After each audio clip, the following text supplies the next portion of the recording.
Workshop. 12 years ago when we started the New Yankee Workshop, home computers were rare. But if you don't have one today, for your kids to do their schoolwork on, for you to do your office work on at home, to search the internet for products and information, you're in the dark ages. Now along with that trend comes the need for some place to put the computer, furniture, place to put the monitor, the keyboard. But not only that, you have to find a place for the printer, the scanner, and all the other peripherals that go along with this equipment. That turns out to be quite a challenge. But I think we've come up with a design that you'll like. A computer desk. That's next, right here on the New Yankee Workshop.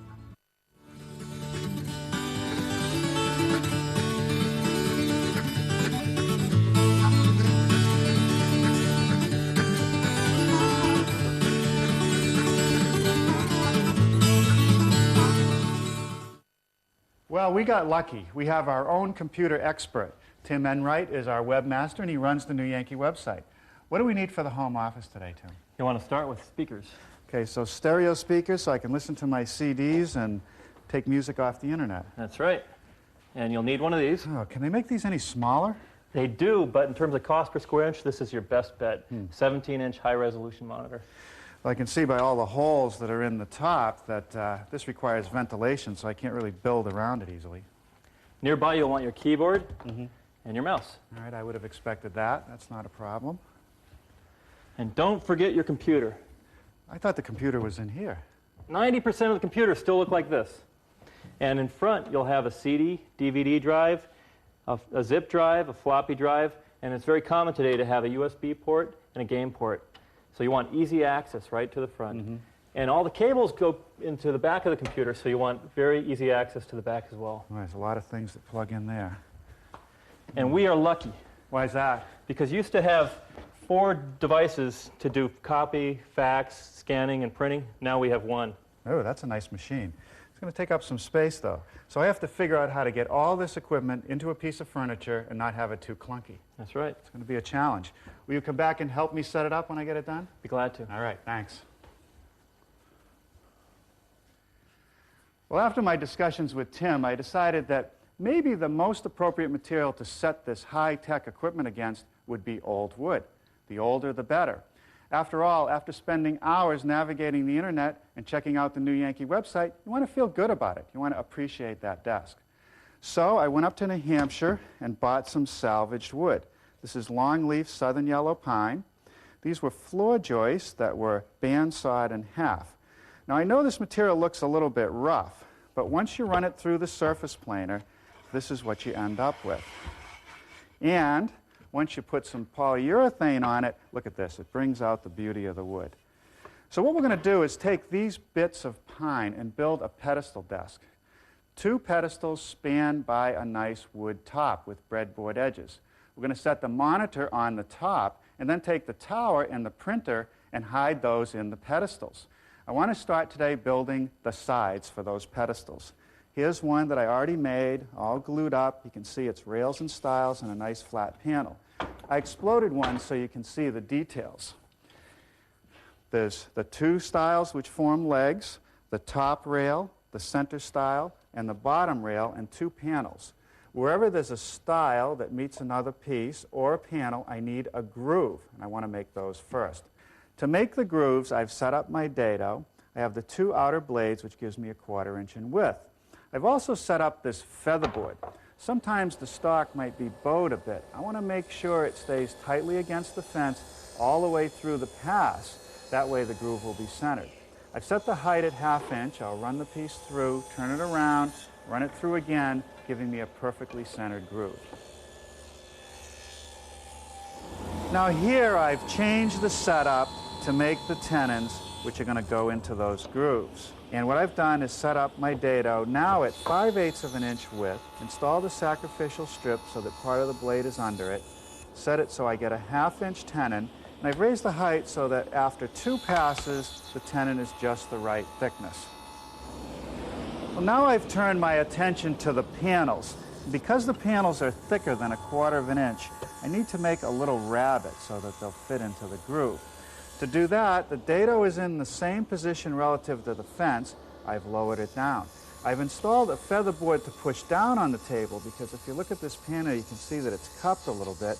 By having the feather board, it'll stay tight as I pass it through the cutter.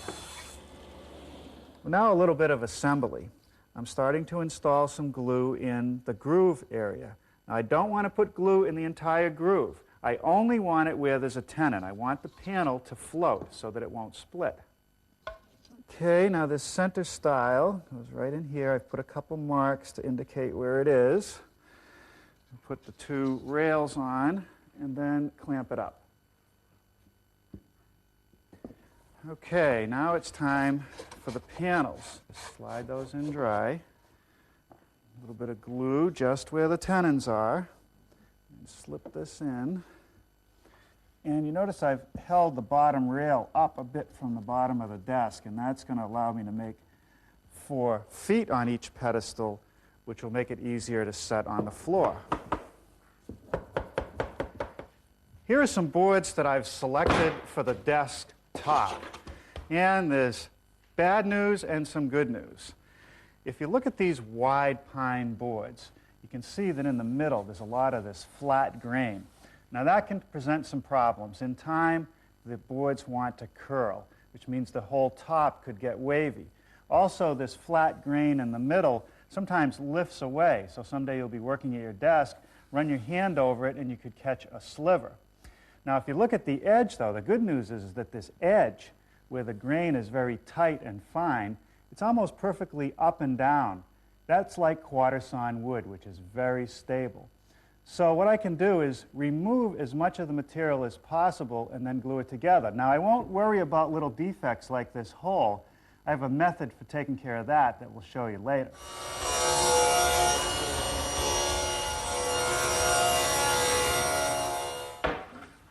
Now let's see how we're doing.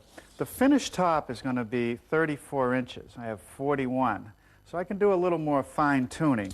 I want to get rid of some of this sapwood, this light colored wood that's almost white. So I'll take 1 inch off of this board, 1 inch off of this board to get rid of some of these nail holes and the sapwood. And even though this one looks pretty good, it's kind of gray and white, and that's not going to come out in the sanding. So I think I'll take 1 inch off of that and then see where we're at. Well, it's a shame to take away all that wood, but believe me, this is going to be a much more stable top. Now we're down to 38 inches. The next step is to just cut away these edges that were dirty because there might be grit in those before I head to the joiner. All right, I've got 38.5 inches, which leaves me more than enough material to clean up all these edges. They all need to be jointed so that they're nice and straight. Now, I can't tell you how many emails we get with people saying, I'm setting up a workshop, what are the first tools I should buy? They're the ones we've been using this morning. The table saw, a good one, and a good joiner. With the edges jointed, you can see how nicely these pieces come together. There's no space at all. Now, I've spent some time shifting the boards around so that I get similar grain at some of these joints, and the illusion is that when it's all glued up, it's going to look like wide boards again. Now, I've also spent some time laying out some marks for where I want to cut biscuit slots. I'm going to glue and use biscuits to secure all these pieces together. Just put a mark across each joint. And since there are so many boards, I'm also going to number them so that I can keep the sequence the same.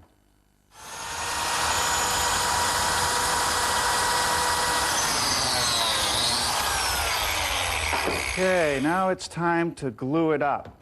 And because there are so many joints in this top, I'm going to do it in 2 sections because I don't want the glue to set before I can get some clamps on it. So first I roll a little bit on the edge, and then I use this little glue bottle which will meter a little glue into each biscuit slot. And then I can drop the biscuits in, glue up the mating edge the same way, and put them together. Set it on the clamps and clamp it up.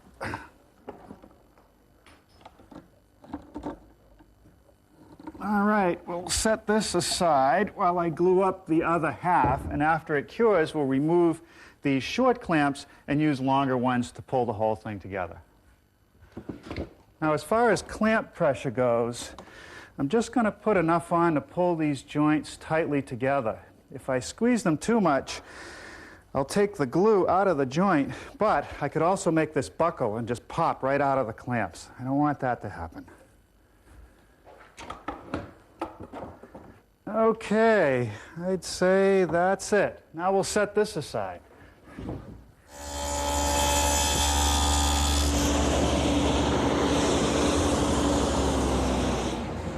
Now here I've just run a rabbet along the top edge of one of the side panels for the pedestal.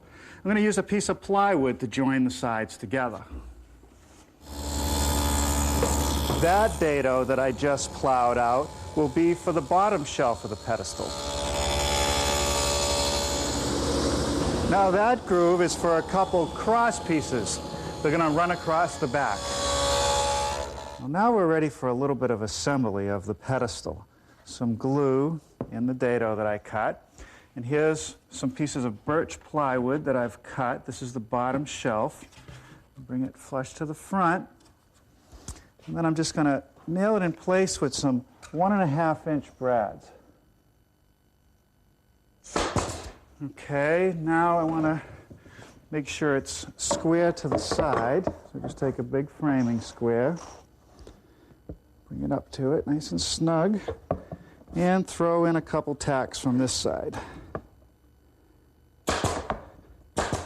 Now this is the back of one of the pedestals, and I'm just running a couple cleats of pine across to connect the sides and give it some stability. The reason I'm not closing the whole back end is that these pieces of computer equipment that go inside generate a lot of heat, and that has to be able to dissipate. Okay, now another piece of 3/4-inch plywood goes along the top of each pedestal. This also adds stability, and this will give me a way to attach the desk top.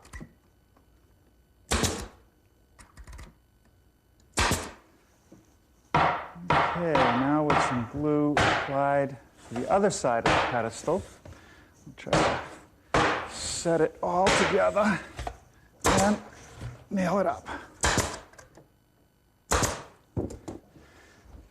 Okay, let's build the other one. It's just like it. Well, this is dry enough, so let's get to work on the desktop.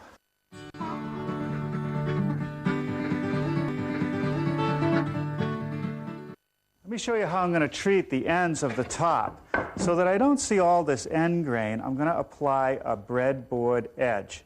It's a classic type of finish for a tabletop. What I have to do is first cut it nice and straight, and then form a tenon that will fit into a groove of this edge piece. To get a nice straight cut, I'm using this straight edge tool, and I can't tell you how many emails we get about this.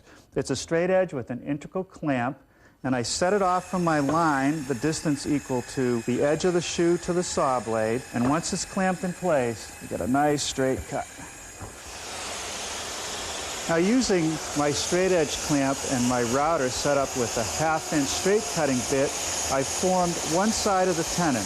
Now I'll flip it over and do the other side. Now here I'm removing by hand just a little bit of that tenon. I don't want this to show through the edge of the breadboard. And what I'll do on the breadboard is make a stopped groove to conceal this tenon.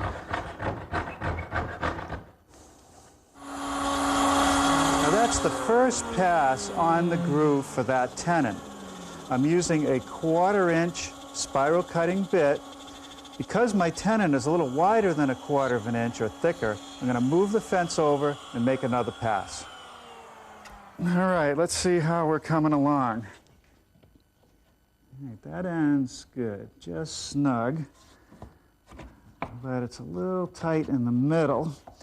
And if I look at the end, I can see that it's a little bit wavy. So if I take this little rabbeting plane and carefully trim away some material and keep trying it, you should be able to get it just right, a snug fit.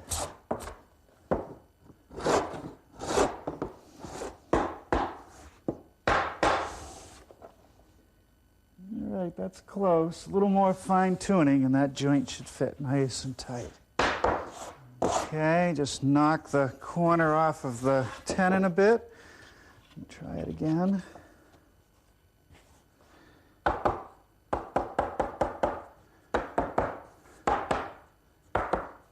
That is pretty good. Now I think before I leave tonight, I'll fit the breadboard on the other end. Well, mission accomplished. Last night before I left, I fitted the other breadboard edge. The more I thought about this desktop, the more I felt that the 3/4 inch thickness didn't give it enough beefiness for this large of a desk. So I glued on another piece of material to the breadboard edge, which brings it up to about 1 1/8 inches, and I'll fill in the field after I attach the breadboard. Now, I can't glue the tenon along this edge. If I do that, this field eventually is going to shrink and it'll split right up the middle. So it has to float, and I'm just drilling some holes for dowel pins. And let me show you the next step. I want to be able to elongate the holes in the tenon, and that will allow the top to move back and forth. So I'm just going to use a jigsaw and nibble away some material, a little bit in each direction, just angling it slightly back. Okay. With that done, I can now reinstall the edge, make sure it's centered. Now here in the middle, I am going to use just a little bit of glue to hold the pin, and just drive that through.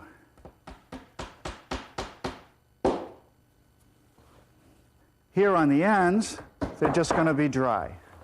All right, with a little bit of glue on 3 strips, 1 for each edge and 1 in the middle, our 3/4 inch top suddenly turns into a 1 1/8 top.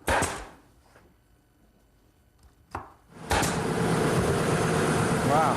Now this is where my wide belt sander comes in real handy, doing a desktop like this. Of course, you could use a belt sander, and a random orbit sander just takes longer.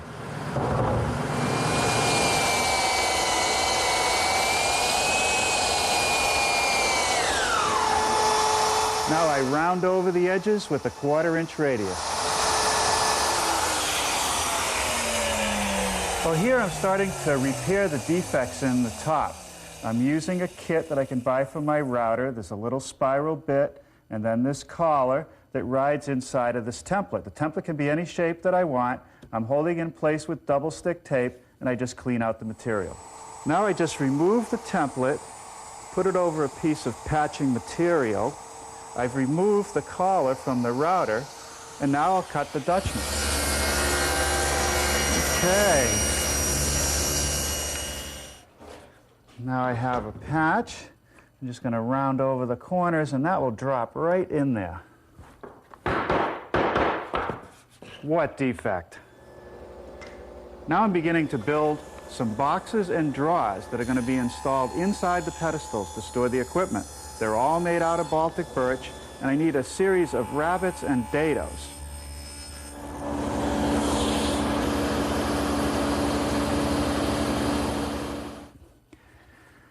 Here I'm assembling a box which will have some small drawers in which we can store the CDs and any floppy disks. Just a little bit of glue and brads are all I need.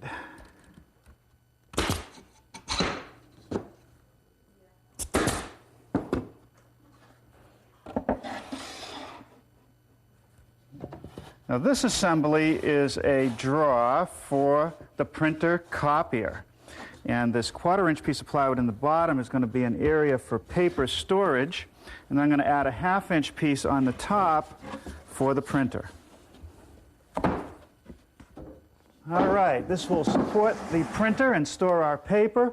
Now I need to build a pull-out tray for the tower. The construction details for this tray are a little different. Just 4 very narrow pieces of plywood mitered on the corners with a piece of 1/2 inch plywood on the top. I had to keep the thickness of the tray as thin as possible in order to have room for the tower. Well, this can't hurt. A little glue block in every corner. Now just a little piece of pine trim to cover up the plywood at the top of the pedestal. Well, now it's time to put the extension slides on the drawers. Okay, let's give it a try. Ah, that's great. Okay, now I've located the box, and I'm just going to attach it with a couple screws. All right, now let's slide in the tray for the tower. Ah, that's going to be great. I'll be able to pull it all the way out. Here I've just cut some grooves in a panel made up of several boards. And that's going to go right here. And what it is it gives the illusion of drawers, but in fact, this is going to be a door. Okay, with a few adjustments, that's what it looks like. These knobs will make it a lot easier to pull these drawers out. Here I'm molding the top edge of the base, which is going to wrap the bottom of the pedestal. This is a little relief cut in the base molding so that the pedestal will sit on 4 points. Okay, I like to cut biscuit slots and use biscuits and glue on these mitered corners. I'll do everything I can to make sure that that joint stays tight. All right, well that takes care of that pedestal. The techniques to put this pedestal together will be the same, except instead of having a door, there'll be a pull-out draw front. Nothing brings out the beauty of this pine more than a clear finish. But I want something that's going to be tough, that can take a lot of hard use. So I'm going to use a polyurethane, put on several coats with a light sanding between each. To connect the two pedestals, how about a place to hide the wires with a drop-down front to get at it? On the printer draw front, I've added a couple strong backs to keep the front from curling. In the front of the pedestals, I have this hardware, which allows me to build a piece which looks like a drawer when it's closed, but when it's open and I flip it down, I have a place for the keyboard. 4 screws in each pedestal secure the top. Nice and neat back here, Norm. Hardly a wire in sight. Well, Tim, this is great. Plenty of room for my phone, a lamp, and I can spread out my paperwork. I've got tunes, and I've got the computer. I love it. If I don't need the keyboard anymore, just fold up the front, slide it out of the way. If I need to get at the tower to slip in a disc, it's right there. If I need to get to the back, I can just pull it out. That's great. Let's see if we got any faxes yet. All right, look at this, the first fax to the new Yankee computer desk. Perfect. Well, Tim, thanks for all your help. This is a really nice package. This is one sweet desk. Thanks.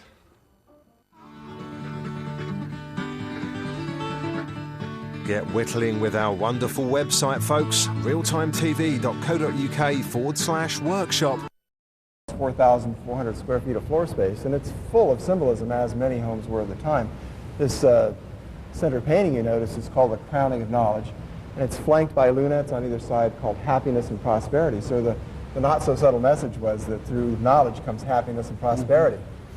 Now, I noticed that there's some restoration going on. There's always restoration going on here, but it's even accelerated now. We're preparing for our centennial next year, so we're in the middle of a 2-year, $5 million restoration program, and you'll see restoration everywhere you go here. Well, it comes along with all old houses, right? Absolutely.